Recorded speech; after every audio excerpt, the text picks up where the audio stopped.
Le Conseil des ministres s'est réuni ce mercredi 3 juin 2026 sous la présidence de M. Romuald Wadaï, président de la République. La séance a été sanctionnée par les décisions dont voici la teneur. Au chapitre des mesures normatives, transmission à l'Assemblée nationale, pour étude et vote, du projet de loi de finances rectificative pour la gestion 2026. La restructuration de l'appareil gouvernemental, intervenue à la suite de l'entrée en fonction du président de la République, et la prise en compte de ses orientations prioritaires, induisent une modification substantielle des objectifs de la loi de finances initiale. Ceci rend donc nécessaire un réajustement de l'architecture budgétaire de l'État.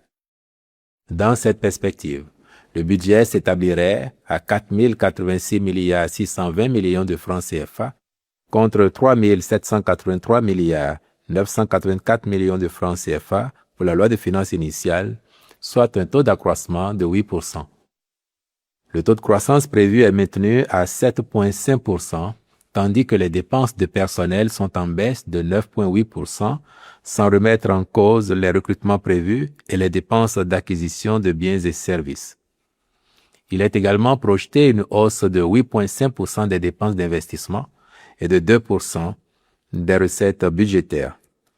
De façon spécifique, les ajustements intervenus adressent notamment les mesures suivantes.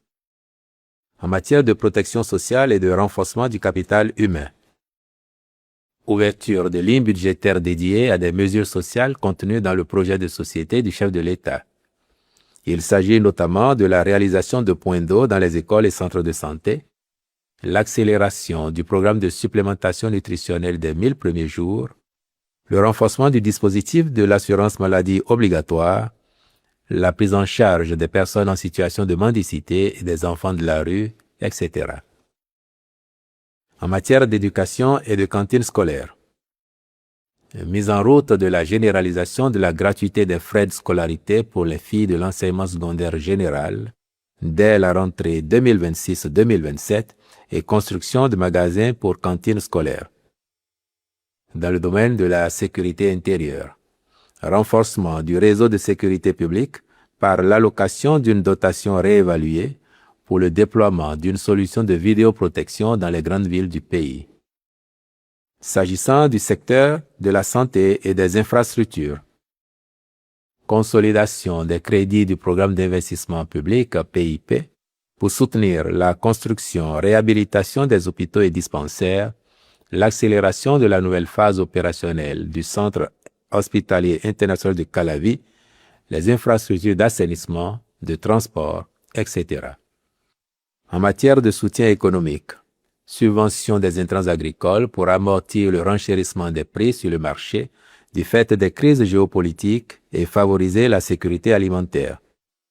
Les membres du gouvernement soutiendront les discussions devant l'Assemblée nationale dans le cadre de l'examen et du vote de ce projet de loi de finances rectificative. Au chapitre des communications, en point 1, mesures sociales au profit de divers secteurs. Dans le cadre de la traduction en actes concrets des engagements contenus dans son projet de société, le président de la République a instruit le gouvernement à l'effet d'opérationnaliser diligemment certaines mesures phares promises. À ce propos, les décisions suivantes ont été prises. Dans le domaine de l'éducation, la gratuité de la scolarité dans l'enseignement secondaire général et technique public sera effective pour toutes les filles sur toute l'étendue du territoire dès la rentrée scolaire 2026-2027. Une enveloppe de 20 milliards de francs CFA est mise à disposition pour renforcer et accélérer le programme d'accès à l'eau potable et à l'électricité pour l'ensemble des établissements d'enseignement public qui en sont dépourvus. Au niveau de l'enseignement supérieur, un comité est constitué pour statuer sur les conditions de relance et ou d'amélioration des œuvres sociales, transport, hébergement, restauration, dans les universités publiques dès la rentrée académique 2026-2027. Il présentera son rapport à la prochaine séance du Conseil des ministres. Dans le domaine de la santé, une dotation d'1 milliard de francs CFA est constituée pour accompagner les hôpitaux publics dans la constitution de stocks d'intrants nécessaires à la mise en œuvre de la prise en charge systématique des urgences vitales. Ainsi, les formations sanitaires sur toute l'étendue du territoire national seront en mesure de prendre en charge de manière diligente et sans conditionnalité préalable tout patient dont le pronostic vital serait engagé. Une enveloppe budgétaire de 10 milliards de francs CFA est allouée au programme d'accès à l'eau potable et à l'électricité de tous les centres de santé publics qui n'en disposent pas encore. L'accélération du programme de supplémentation nutritionnelle des 1000 premiers jours est prescrite. Dans le domaine de l'agriculture, des subventions spécifiques sont instituées au profit des agriculteurs, principalement ceux des filières riz, coton, soja et cajou, dès la campagne agricole 2026-2027. Ce faisant, le gouvernement entend mieux récompenser l'effort productif, renforcer durablement les revenus des exploitants agricoles, sécuriser l'approvisionnement des unités de transformation locales et consolider le positionnement du Bénin comme puissance agricole et agro-industrielle de référence en Afrique de l'Ouest. Ainsi, s'agissant du coton, pour une production nationale supérieure à 700 000 tonnes, les producteurs percevront une prime exceptionnelle de 10 francs CFA par kilogramme sur le prix homologué pour la campagne agricole. En ce qui concerne les filières anacarde, soja et riz, dès que les capacités de transformation installées sont satisfaites, les producteurs percevront une prime exceptionnelle de 10 francs CFA par kilogramme livré aux usines locales. Il est à noter que pour la campagne agricole 2026-2027, ces capacités sont respectivement de cajou, 200 000 tonnes, soja, 450 000 tonnes, riz, 350 000 tonnes. Par ailleurs, le Conseil a instruit les ministres intéressés par le sujet à l'effet d'engager une réflexion stratégique sur la restructuration de ces trois filières afin de les rendre plus compétitives encore. En point 2. Adoption du document de programmation budgétaire et économique pluriannuel 2027-2029.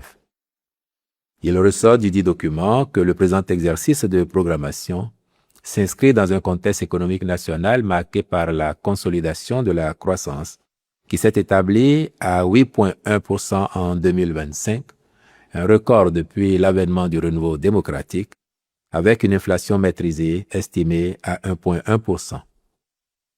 À cet égard, l'économie béninoise devrait poursuivre sa résilience en dépit des contextes régionaux et internationaux instables. Ainsi, le taux de croissance s'établirait à 7,5% en 2026, comme initialement prévu, de même qu'en 2027, avec un taux d'inflation maintenu autour de 2% et un déficit budgétaire maîtrisé à 2,8%. En point 3. Approbation du plan stratégique de développement 2026-2030 de l'Agence pour le développement intégré de la zone économique du lac Caïmé et ses chenaux. Le dit plan postule que, citation, à l'horizon 2030, les zones des plans d'eau sont réhabilitées et aménagées en des espaces écologiquement sains, jouant leur fonction systémique et créant des pôles de développement économique et touristique durable. Fin de citation. En vue de son opérationnalisation, 3 orientations stratégiques sont définies relativement à la valorisation des plans d'eau, au développement de l'économie locale et à l'amélioration de la gouvernance de l'agence. Celles-ci sont complétées par 6 axes stratégiques et 3 programmes opérationnels déclinés en 13 actions. Au chapitre des rencontres et manifestations internationales, il a été autorisé l'organisation de la 35e réunion du Conseil des gouverneurs de la Fondation pour le renforcement des capacités en Afrique et du 12e sommet des think tanks d'Afrique. D'un atelier national de révision du plan intégré d'appui à la sécurité nucléaire au Bénin du 22 au 25 juin 2026 à Cotonou. Du Festival des masques de Porto Novo, édition 2026, du 25 au 26 juillet 2026. De la fête de la Gani Aniki, édition 2026, des Journées internationales du souvenir et de la traite négrière et de son abolition, sous le thème Le Retour, du 22 au 23 août 2026 à Ouidah. Il a été autorisé, par ailleurs, la participation du Bénin à la 118e table ronde ministérielle et à la 19e conférence annuelle e-Learning Africa qui se tiendront à Accra au Ghana du 3 au 5 juin 2026, puis à la 43e session du Conseil des ministres du Conseil africain et malgache pour l'enseignement supérieur, CAMES, du 18 au 19 juin 2026 à Libreville, au Gabon. S'agissant de mesures individuelles enfin, les nominations suivantes ont été prononcées. À la présidence de la République, directrice générale de l'Agence nationale de lutte contre la malaria et les moustiques, Madame Evelyne Aliko. Au Conseil supérieur de la magistrature, personnalités extérieures, membres. Titulaires, Madame Tido Catherine Nda, Monsieur Rigobert Azon, Monsieur T. Félix Hessou, Monsieur Orugabe Orusego.